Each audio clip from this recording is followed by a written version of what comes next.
Olá, pessoal, bom dia! Vamos começar o nosso treinamento diário de vendas? Começando aqui essa nossa semana com o pé direito, nós precisamos quebrar alguns mitos. E quais mitos nós vamos quebrar? Quais são os grandes desafios de vendas e como que nós superamos eles? Vou falar para você com muita convicção e muita tranquilidade. Aquilo que hoje talvez seja algo aparentemente muito difícil de resolver, talvez não seja tão difícil quanto você imagina.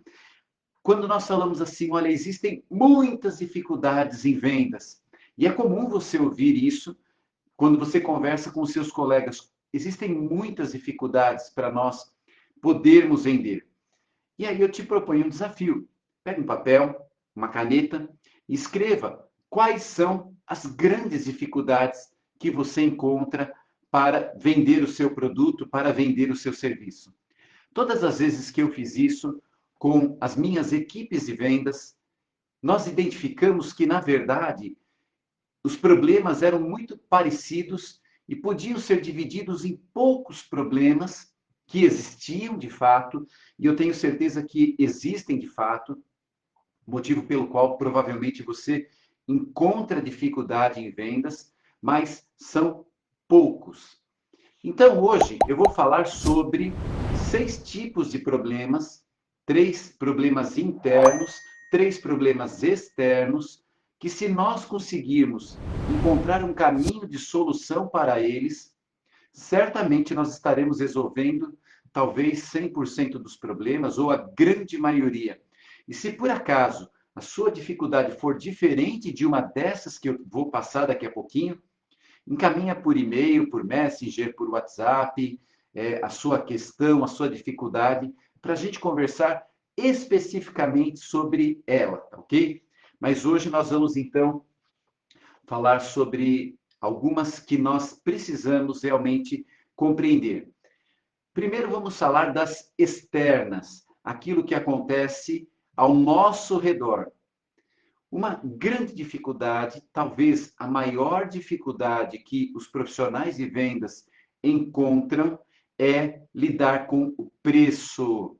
Na hora que nós falamos o preço para o cliente, realmente é um impacto que nos assusta, que assusta o cliente e é um assunto que precisa ser tratado.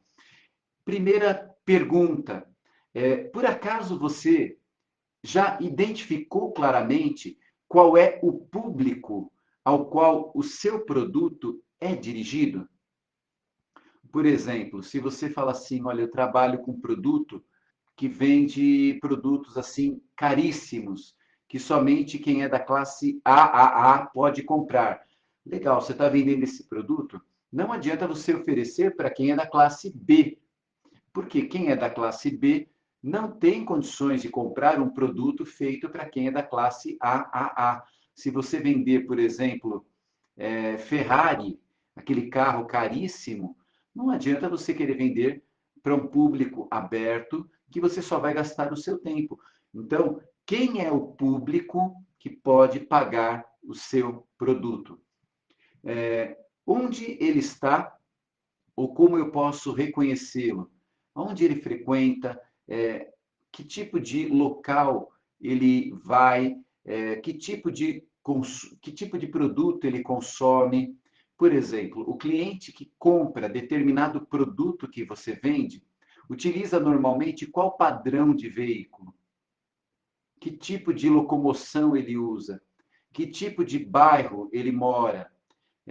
Quais são os gostos? Qual é o tipo de restaurante que ele vai? Qual é o esporte que ele pratica? Porque o produto que você vende, ele traz uma solução e junto com essa solução ele traz um valor agregado. Então, quem está disposto a pagar por esse valor agregado que o teu produto traz? O que está incluído no seu produto? Porque se você compreender o que o seu produto tem incluído nele, quais são as vantagens completas do seu produto, muito provavelmente você não vai ter mais dificuldade de falar sobre a questão preço. Ora, Se você me perguntar assim, Silvio, quanto custa um pãozinho francês? Um pãozinho francês custa em torno de R$ 1. Em torno de R$ 1. Mas ele vale tudo isso?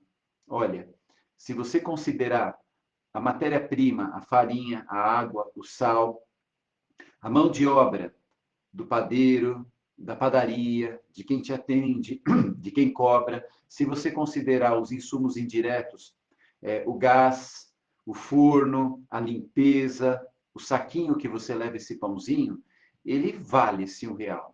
Ele vale, realmente vale. E se nós falarmos, por exemplo, uma bacalhoada, será que ela vale?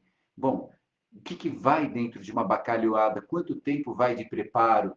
O preço dos ingredientes, o valor desse produto. Então, o preço ele está sempre diretamente relacionado com o valor, tá? O valor do produto não é necessariamente aquilo que ele vale para mim como vendedor. Porque muitas vezes eu, como vendedor, não sou um consumidor daquele produto que eu vendo. Muitas vezes eu tenho um padrão mais simples, mas isso não quer dizer que eu não possa vender aquele produto. Ou às vezes eu tenho um padrão superior ao produto que eu vendo. Isso também não significa que eu não possa vender aquele produto. No nosso caso, nós trabalhamos com planos de saúde e planos odontológicos. Nós trabalhamos com todos os padrões que existem no mercado. Então, talvez você, como profissional de vendas, fale assim: ah, esse produto aqui é muito caro. Por que que ele é muito caro? O que que ele tem agregado? Hoje você não pode comprar esse produto, talvez não vá poder nenhum dia da sua vida, mas isso não quer dizer que não tenham pessoas que não possam comprar. Então, você precisa falar desse produto para as pessoas certas. Mas também dentro da tua grade de produtos, talvez tenha algum produto que você fala assim: ah, eu não vendo esse produto porque ele é muito humilde. Talvez ele seja um produto muito humilde, muito limitado, muito restritivo para você que aprendeu a vender e já tem um padrão de vida que te permite uma condição melhor. Mas certamente existe uma grande parte da população que está aí alguns passos atrás de você e vai encontrar naquele produto uma excelente solução. O segundo problema externo é a concorrência. Muitas vezes eu comento com quem reclama demais da concorrência. Você tem duas alternativas. Primeira alternativa, muito mais fácil, tá ok? Muito mais cômoda. Muda de setor. Se o teu setor tem muita concorrência, muda de setor. Você nunca pensou em trabalhar em vendas de botões bordados? Botão de camisa, botão de blusa bordadinho. É um mercado que existe. Lá é um mercado que praticamente não tem concorrência. Aliás, quantas pessoas você vê andando na rua com botõezinhos bordados? Quase ninguém. É algo que está em desuso. Então, é um mercado que não tem competição, não tem busca, não tem quase nada. É um mercado que não tem concorrência. Agora, se você falar para mim assim, poxa, encontrei um lugar que tem ouro, vai todo mundo para lá. Quando você chegar, vai estar todo mundo brigando por um pedacinho desse mercado. O nosso mercado, o mercado de assistência médica, ele vale ouro, vale mais do que ouro, porque a saúde não tem preço. Outros mercados têm o seu valor de acordo com o produto que tem, com a mídia que constrói, com tudo, tá ok? Então, se o seu mercado tem concorrência, é porque ele tem valor. E o que que nós fazemos no mercado que tem concorrência? Nós concorremos, nós corremos juntos. E isso significa que nós teremos pessoas ao nosso lado e que nós não podemos ficar para trás. Nós precisamos nos esforçar, nós precisamos nos motivar, nós precisamos aprender mais, fazer um pouco melhor, corrigir um pouco mais, entregar um pouco mais, para que nós possamos competir no mercado que tem concorrência. O terceiro ponto externo é a qualidade do produto. A qualidade do produto ela é algo relativo, tá ok? Relativo. O que que é qualidade? é o que o produto entrega, para que ele serve, é o limite do produto. Então, se nós falarmos assim, por exemplo, uma folha de sulfite A4 é um produto de qualidade? Depende do que você vai fazer com ela. E se for uma folha de sulfite do padrão rascunho, tem qualidade? Tem a qualidade chamada rascunho. Mas por que que alguém vai comprar um produto com qualidade de rascunho? Porque precisa fazer rascunho. O rascunho pertence ao processo. Por que que alguém, por exemplo, compraria uma carne de segunda ao invés de comprar uma carne de primeira? Tanto por questões de qualidade, porque para certos tipos de preparo, a carne de segunda ela vai melhor do que a de primeira. Por exemplo, com esse friozinho, uma sopa de músculo é uma delícia. O músculo, ele é considerado uma carne de segunda, mas para uma sopa, ele vai muito bem. Deu até água na boca, não deu? Então, ele é uma carne mais barata e dentro daquele contexto, ele é adequado. Agora, o que é inadequado é eu falar assim, olha, eu vou cortar o músculo de um jeito que vai ficar parecendo filé mignon. O músculo não é filé mignon. Um produto de um padrão de qualidade não é um produto de outro padrão de qualidade. E a gente não deve se sentir inferiorizado ao vender um produto de uma qualidade inferior, porque o próprio cliente sabe que ele está pagando um valor menor por algo mais simples e é o que cabe no bolso dele naquele momento e é o que ele precisa para aquele momento. Tá ok? Então, a qualidade de um produto, ela é sempre relativa, tá ok? Significa que não é um item absoluto. O que nós precisamos é entender muito bem para que serve aquele produto, qual foi a concepção daquele produto, qual é o prazo de durabilidade daquele produto, até onde aquele produto pode ir e deixar muito claro para o cliente qual é o padrão do que nós estamos vendendo, porque aí o cliente quando vai usar, ele fala assim: poxa, é exatamente o que eu fui informado, não me sinto enganado. Porque se nós não damos essa clareza para o cliente se sentindo enganado, ele vai reclamar e aí nós vamos nos sentir como que tendo vendido errado. E provavelmente teremos vendido errado se nós falarmos que uma coisa é o que ela não é. Ok? Bom, existem outros problemas externos, mas se nós é, trabalharmos esses três problemas, preço, concorrência e qualidade, certamente nós conseguiremos superar a grande maioria deles, tá ok? Depois, eu vou falar de três problemas internos. Três problemas internos que também precisam ser superados. Talvez existam muitos outros, mas esses três que eu vou citar são os que mais pegam no profissional de vendas e até nos mais antigos, viu? Até nos mais antigos, eles também passam por isso, porque a vida de vendas ela é um ciclo de altos e baixos. Por isso que a gente precisa permanentemente aprender, permanentemente se motivar, permanentemente caminhar para a gente poder superar tudo isso. Então, o primeiro problema interno, ele está relacionado aos medos. Os medos. O que o cliente vai falar? Como ele vai me receber? O que ele vai pensar de mim? O que vai ser de mim se eu não vender? Como vão ficar as coisas se eu não conseguir? Então, os medos, eles tomam conta da gente se nós deixarmos e eles nos paralisam. Nós ficamos acuados. O medo, ele é uma estratégia de guerra, onde quando o inimigo ele fica amedrontado, ele fica enfraquecido. Quando nós ficamos amedrontados, nós também ficamos enfraquecidos. Falta de segurança na gente, no produto, na empresa que a gente representa, falta de segurança até no próprio cliente. Será que ele vai pagar? Será que ele não vai me dar um golpe? Será que não sei o quê?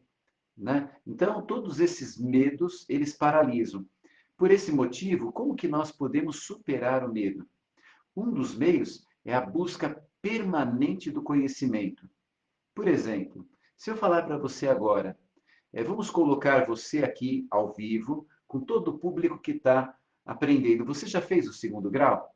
Ah, já. A maioria já fez. Tá ok. Bom, uma das lições de matemática que são aprendidas no segundo grau é a raiz quadrada. Então, eu vou pedir para você calcular aqui a raiz quadrada de 19, tá ok? Para todo mundo ver, eu coloco você ao público e aí você tem que resolver à mão a raiz quadrada de 19. Você se sentiria confortável? Certamente você já aprendeu isso. Talvez por não usar, você não lembre. Então, se você tem como atividade falar em público e explicar o que é raiz quadrada, a primeira coisa que você tem que fazer, o que, que é? É reaprender, aprender e praticar o cálculo da raiz quadrada. Até que chega uma hora que você fala assim: olha, posso fazer, inclusive em público, porque eu sei fazer isso. Eu entendo como funciona essa matemática. Então, assim nós temos que ter conhecimento sobre o nosso produto, porque uma das grandes origens do medo é a insegurança. E a insegurança é muitas vezes ocasionada pela falta de preparo.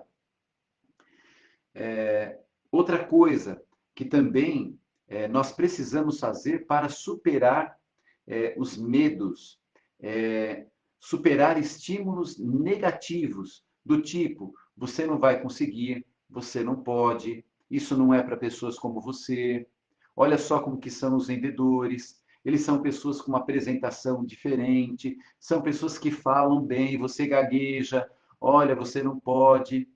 Então, não é por aí, tá? Nós precisamos superar os medos.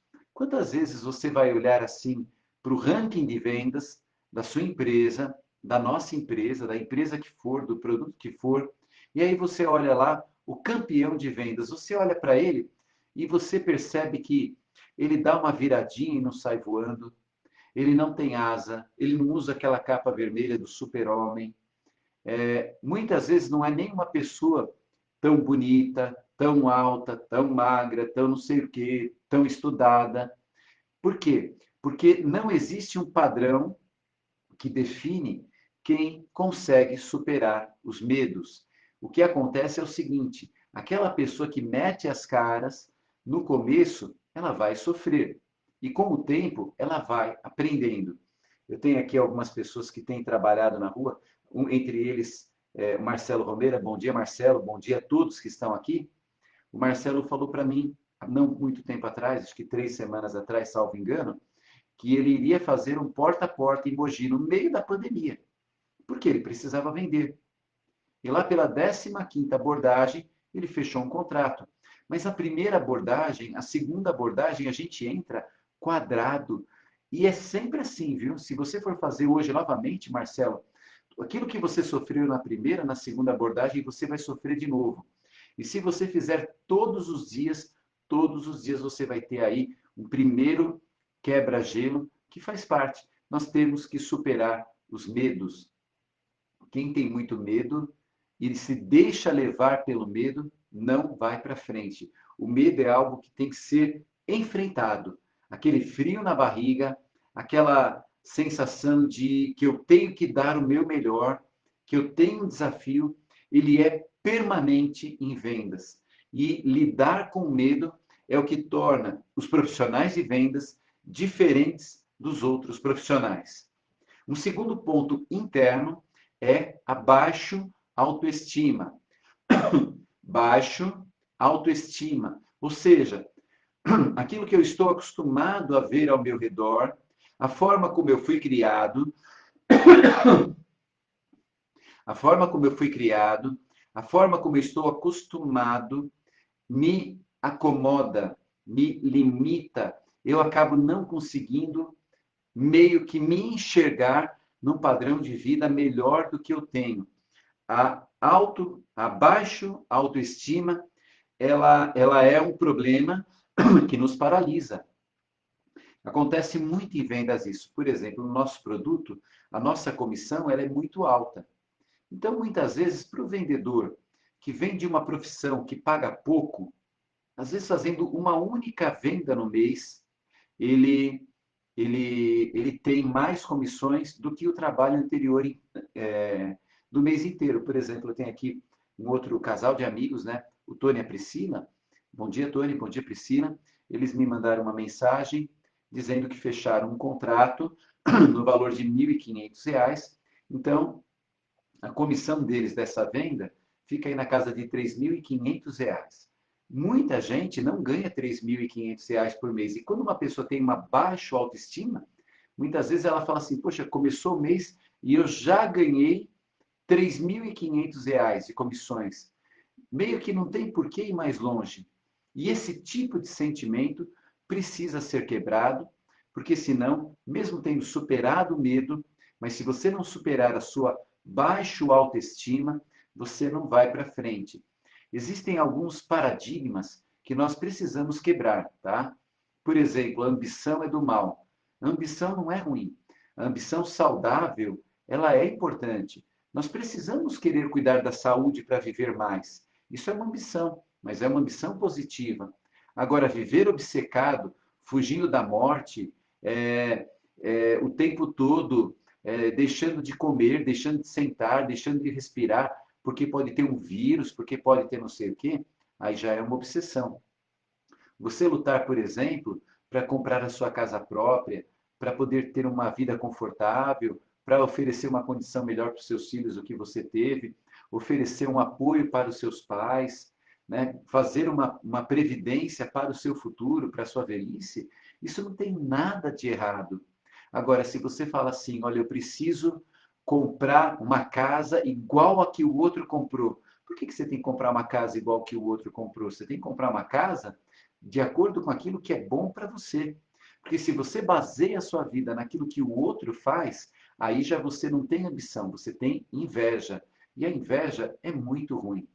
E pior do que ambição, pior do que inveja, é você esnobar, sabe? E o terceiro problema interno que nós temos que resolver, ele é a preguiça.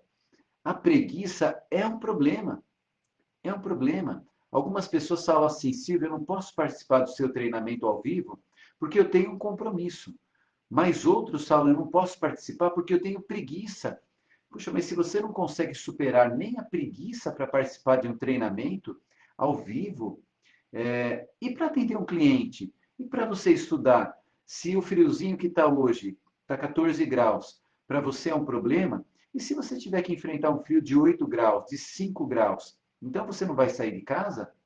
Não, nós temos que superar a preguiça, que muitas vezes está ligada à falta de motivação. Por que eu tenho que acordar cedo? Por que eu tenho que me esforçar? Por que eu tenho que aprender um pouco mais? Tá ok? Sabe como que é o melhor jeito da gente superar a preguiça e superar a falta de motivação? É se unir a alguém que superou a preguiça, se unir a alguém que superou a falta de motivação, que vai dar o braço para você, vai falar assim, vamos correr para o nosso objetivo, vamos deixar para lá essa preguiça, vamos começar o dia cedo, vamos fazer o que tem feito, vamos lá. E aí essa motivação vai te ajudar até um dia, quem sabe, você caminhar com as próprias pernas, que esse é o objetivo. Quando o problema é solucionado, quando aquele problema de vendas é solucionado, uma grande parte de perdas de negócio passa a não existir mais. Consequentemente, as vendas aumentam. Nós temos que focar na solução. Uma ótima semana para vocês.